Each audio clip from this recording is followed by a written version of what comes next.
Hello everyone, this is Anime Heaven X23, and I thought I'd give you my impression and review for Forspoken Steam version. I went and looked up the best settings I could for the ROG Ally, and here I'm going to show you the settings that I went with to get started. So go to settings, we'll hit settings. Okay, so right here, so we will go, actually we'll start at display. So you want 1080p, maximum frame rate 120 frames, VSync off, borderless. There's those settings. Then you're going to go to graphics and you're going to set it to custom, dynamic resolution off, model memory standard, texture memory low, the AMD Fidelity FX Super Resolution 3, ultra performance, AMD SFR frame generation on, model detail level standard, texture filtering standard.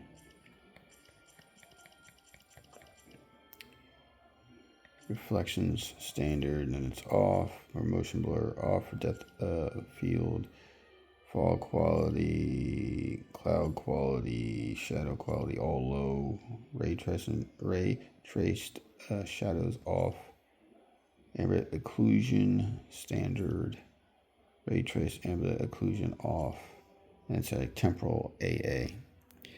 That is the specifications that I went with after carefully looking up videos. And like during cutscenes, you will definitely get some stutters. Looks like the game's freezing, and it might take a minute or two or whatever for it to get itself back on track, but it will eventually get itself back on track. But it does take time. I played the game for over 3.5 hours. I've not had it crash. Like I said, it mainly during the cutscenes as a stutter and stuff. But after you get out of cutscenes, once in a while in the main world, you're gonna have some slowdown and where it'll might stutter and seem like it's freezing, but it will correct itself. And the for what it is, I think it looks pretty good. As you can see, Freya looks, not bad. It's running at 1080p, and one thing I did, and it seems to help with some of the stuttering, you'll see some, is I turned VSync off. Now, I got all but, if I remember correctly, all but 2 trophies on. I got it with the expansion too. But if I remember right, I got all but 2 trophies. I think it was two or 3 trophies, something like that, for 100 platinum in the game. I'm like at 96 or 98% or something like that. I'm pretty high up there for percent for this game. It's actually my favorite PS5 game. I know a lot of people didn't like it for various reasons, but I enjoyed it. I bought it physically when I had a PS5, and then I had some money left over for PlayStation, gift card money points, and the game was on sale for like $20, so I bought it. And I already owned the DLC for the Tata thing. So now I got the game completely owned on digital. Whenever I can afford to get a PS5 back again, I will. But this game is currently on sale. I believe it's to the 24th or 27th. I can't remember which. For a little bit over $20, and I believe it's with the expansion. I think it's like around $28. So I got it, set it up. Like I said, while it's not the most ideal way to play this game, for what it is, I think it works pretty good. Just like your others, when you hit your double button here, square button, it brings up, where you got your journal, your map, magic, your gear, your resources, and archive on the bottom. And sometimes, as you can see, it takes a little minute for everything to show up. And it shows you your magic, what I've learned so far. There's where I'm currently at in gear. Here's my current resources. And then I archives for your stuff. And of course you go back to journal as you see I'm on chapter 3 right now. So, and then when you go to crafting tables, that's where you can upgrade your magic, your gear. That's where you can learn your magic, you can gear. And when you get in different places, you can actually check which of your magic abilities you're going to learn at the time. You can do that in your safe houses where you can rest up and recoup and craft and that. And then you also want to find up these cats that'll come up to you and they'll get this, I think it's called a poppet. I forget, there's like 6 or 9 of them. You want to get all of those. That is an achievement for Steam or a trophy on PlayStation. You really want to look at your trophies and what they are, because some require you to jump over enemies multiple times, a 20-second parkour move, and when you hold it on your B, that's where you're going to parkour, magic parkour. That's a achievement / trophy. So you definitely want to read up on those. And I think for what normally for the prices, like physical, you can buy for $20 on Walmart. And spend whatever, I forget whatever the expansion DLC is. It's like $10-15 I think, or something like that. I think it's too bad. Or you can get it on sale online on PlayStation or on Steam. If you're going to play it on the ROG Ally, I would advise go with the settings that I showed you. Like I said, when you're just playing the game, it plays the battle scenes, when I fought the different enemies. The battles went off pretty good. Wasn't too much of a hiccup or slowdown. Like I said, most of my hiccup and slowdown, like I said, was in the dragon cutscene early, some of the smaller cutscenes. You had some slowdown. It seemed like it was freezing, but after like a minute or two, it got itself corrected. So you gotta be patient with the game. And if you're willing to play it on handheld, you can play it on the ROG Ally. You just gotta understand, it's not going to play like the PS5 version. It's not going to play like you have a super powerful PC. So if you're okay with that, I highly recommend the game. Like I said, it's my favorite PS5 game. And once I found out these different resolutions, people said they got to play, and other people said they beat it on the ROG Ally. I was like, you know what? I'll give it a shot. And you definitely want to set your RAM up to 8, which is the max that the C1 Extreme can do.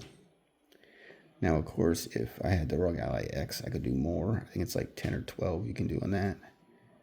I'd recommend that. The more, the better. That would help out the game tremendously. But, like I said, so far I'm early in the game. And I really do enjoy it. You can get yourself multiple cloaks throughout the game. Some are very powerful. You can upgrade. Then, like critical hits. You do a critical kill, you'll get more experience. And then there's like these blue, like beacons in a way on the ground. You run over them and you'll earn a lot, and you'll earn some. And when you get enough, you can use them to unlock certain magic. And the game will require you to do a lot of different things magically through the different spells. And then each of the Tanta, which is these powerful women in the different areas of the map, each one you defeat gives you a new set of magic. So I'd advise you to try to learn as much of one as you can, and before you move on to the next one. Then when you start that one, try to earn as many before you do the next one. So remember, right? There's 4 Tantas, and then so you got 5. I believe it's 5 different sets of magic. So there's a lot of magic at your disposal when you get into the end game. So like I said, I highly recommend it. For on here, the graphics, the control, the interaction, the quest, the overall experience of the game on here, if you understand what you're getting into, I would give it a 7 out of 10 for the fact of the issues that you have with the stuttering, and things like that. If you're willing to get past that, I think you'll like the game. If I were to take the stuttering and freezing that does occur out, the game's a 9.5 out of 10. But that will hamper your game. That will hamper your experience. It's not, like I said, it's not the most ideal way to play this game. But if you don't have a PS5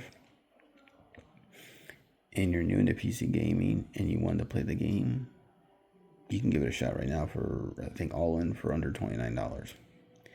But do those settings and understand that your experience is not going to be ideal. Can it function? Yes. Is it playable enough so you can enjoy the game? Yes. That's the way I would go about the game. So overall, I'm happy so far with it. I'm happy I get to play the game again from the beginning. Because like I said, I collected every treasure chest, went to every monument, every cat thing. I beat all the heavy open world bosses that you fight. There's certain ones that are pretty tough, and I beat them all. So if you want to go to a game where there's a lot to do, and there's a lot to collect in this game, a lot. I like that. And if you're willing to, if you like that and you like to explore every nook and cranny, and you like the parkour that you can do with your magic and stuff, I think you'll really enjoy it. So my overall would be a recommend buy, under the acknowledgement that it's not the most ideal way to play the game, but it's still a playable, I think, good experience. Is the way I would frame it. Like I said, and you also want to do you want to try to collect all the different chests and special chests you can get and things like that, because you'll get cloaks. And you'll go to like these underground dungeons where you fight these like mini bosses, and when you defeat them, you'll get different cloaks and different necklaces, because you put your necklaces with the clothes, and you'll make your character Freya more powerful, be able to handle the bosses more easily, and you'll be able to craft your healing spells and other things like that. And when you do up on the D-pad, it does this little like sonar, and it tells you stuff around you. Well done, me. And then you hold down on the D-pad, and that's how you heal. Like I said, I enjoy the game a lot. Like I said, favorite PS5 game. PC, 7 out of 10. Only because of the stuttering. But if you, and some of the writing and some of the jokes are a little hit and miss. But overall, I dig the story. Your little compadre there is like, she calls him Cuff, like a vambrace on her arm that talks, and or you think you have all these magical abilities. But I won't ruin it for you if people haven't played it. If you play the game to the end, you'll find out she's more than what she seems in terms of her abilities and her power that you will learn. So it's a worthwhile playthrough. So that right there's my impression and review of the Steam version of Forspoken. Like I said, follow the graphics and display settings that I have, and I think you'll be fine playing the game. Thank you for watching this video. Hope you guys enjoyed it. Please like, share, subscribe. Take care, everyone. Goodbye, and thank you.